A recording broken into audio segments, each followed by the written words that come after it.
Hello everyone, welcome back to another video. Here we are taking a new chapter, chapter 14, factorization, class 8 maths.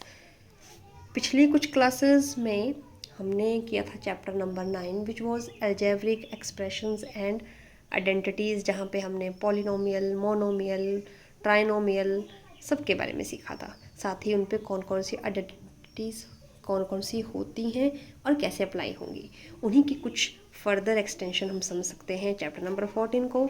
आइए start करते हैं, starting with the very first exercise which is 14.1।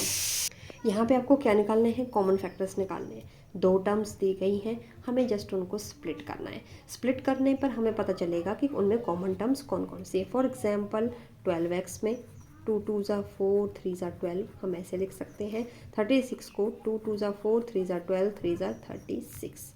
अब common यहाँ पे ये तीन term है, यहाँ ये मतलब कॉमन क्या है? 2 2 ज़ा 4 3 ज़ा 12। So we will write common factor क्या हो जाएगा? 12। एक्स यहाँ पे है, यहाँ पे नहीं है, दोनों जगह पे अवेलेबल होगा, वही कॉमन होगा। सेकंड थर्ड पार्ट है ये 14p³ और सेकंड वन है 28p² q²। 14p³ मीन्स 2 7 ज़ा 14 इंटू p इंटू q। आप इसको ऐसे स्प्लिट कर सकते हैं। 28 को 2 2 ज़ा 4 7 ज़ा 28। p² मीन्स p को 2 टाइम्स, q² मीन्स q को 2 टाइम्स। अब जो कॉमन फैक्टर्स आएंगे वो क्या हो जाएंगे? दो यहाँ पे भी है, यहाँ पे भी है, 2 और नहीं है यहाँ पे, 7 7। तो पहला हो गया 2 7 ज़ा 14। एक p यहाँ है, q यहाँ है, p यहाँ है, q यहाँ है, तो p q जो दोनों जगह पे अवेलेबल हो वही कॉमन आएगा ना। तो इस तरह से हो सकता है। मान लीजिए अगर हम एक पार्ट और लें, यहाँ पे 16x³, सेकंड वाला है 4x², थर्ड वाला है 32x। इस तरह से टर्म्स दी गई हैं। 16 को हम लिख सकते हैं 4 4 ज़ा 16। x³ means x³ 3 times. उसी तरह से हम 4x को लिख सकते हैं -4x इंटू एक्स। 32 को 4 8 ज़ार होते हैं, जैसे 4 4 ज़ा 16, 16 2 ज़ा 32। इस तरह से हो गया।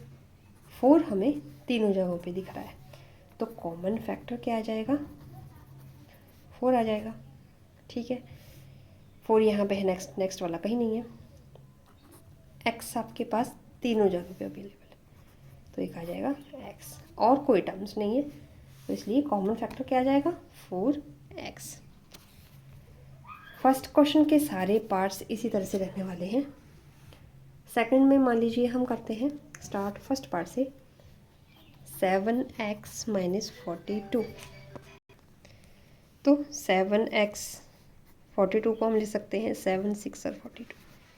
अब जो माइनस साइन है वो दो टर्म्स को सेपरेट कर रहा है।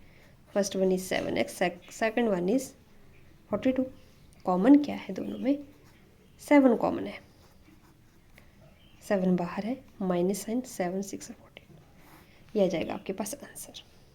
ठीक है, इसी को आगे बढ़ाते हुए मान लीजिए हम फोर्थ पार्ट लें, जो कुछ इस तरह से है। ठीक है, यहाँ पे हम कॉमन क्या ले सकते हैं? 4, क्योंकि 4 4 ज़ा 16, 4 5 ज़ा 20, तो 4 मैं यहाँ पे ले सकती हूँ कॉमन। z यहाँ पे भी है, z यहाँ पे भी, मैं z भी क्या ले लूँगी? कॉमन। 4 4 ज़ा 16, फर्स्ट टर्म में से ये कॉमन निकल गया, z मैंने बाहर रखा है, प्लस 4 बाहर है, 4 5 ज़ा 20, एक z बाहर है, 3 थे टोटल, तो 2 z जो है वो अंदर रह गए। इस तरह से लिख सकते हैं, तो ये आपका आंसर बन जाएगा। फर्दर मैं अगर इसको आगे बढ़ाऊँ, क्वेश्चन नंबर 8 लूँ, तो यहाँ पे कॉमन आ जाएगा -4 a, हमें तीनों जगह दिख रहा है तो a भी कॉमन आ गया। -4 a बाहर है तो एक a बच गया अंदर। अब प्लस साइन बनता कैसे है? Minus minus minus minus plus, ऐसे होता है। जब मैं यहाँ पे माइनस साइन बाहर निकाल रही हूँ, एक साइन आउट हो गया, तो अंदर क्या बच गया? एक माइनस। ठीक है, 4a मेरा बाहर है, तो अंदर क्या रह गया? b। -4a ऑलरेडी बाहर है, तो यहाँ पे क्या आ जाएगा? +c। अब इसको चेक कैसे करना है? जब आप इस ब्रैकेट में इन टर्म्स को मल्टीप्लाई करेंगे तो ओवरऑल यही रहना चाहिए, क्वांटिटीज़ कभी भी चेंज नहीं होनी चाहिए। जैसे -4 × 4 a², फर्स्ट टर्म आ गई, माइनस माइनस प्लस आ गया 4ab, और third one is plus minus minus बन गया। तो मतलब आपका क्वेश्चन क्या है, सही है। इस तरह से आप चेक कर सकते हैं। इसी तरह से आगे बढ़ाते हुए इसको क्वेश्चन नंबर 3 लें अगर हम, ठीक है। अब 4 टर्म्स वाले क्वेश्चन आ गए, x² + xy + 8x + 8y। हम क्या करेंगे यहाँ पे, मान लीजिए हम ये 2 टर्म्स अपने हिसाब से कन्वीनियंस के हिसाब से सेपरेट कर लेते हैं। यहाँ पे कॉमन क्या है, x, क्योंकि हमने नोटिस कर लिया है ऑलरेडी कि हम क्या क्या कॉमन निकाल सकते हैं। x बाहर है यहाँ पे सेकंड टर्म में, y आ गया सेकंड वाली टर्म में। इस पूरी टर्म में कॉमन क्या है, 8, ये क्या आ गया, x + y।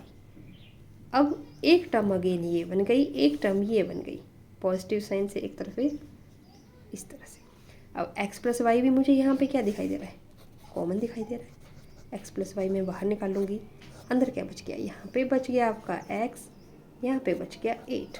तो ये आपका क्या बन जाएगा, आंसर। इस तरह से इसी सीरीज़ को अगर मैं आगे बढ़ाते हुए थर्ड पार्ट लेती हूँ, मान लीजिए जो है ax + bx - ay - by, ठीक है।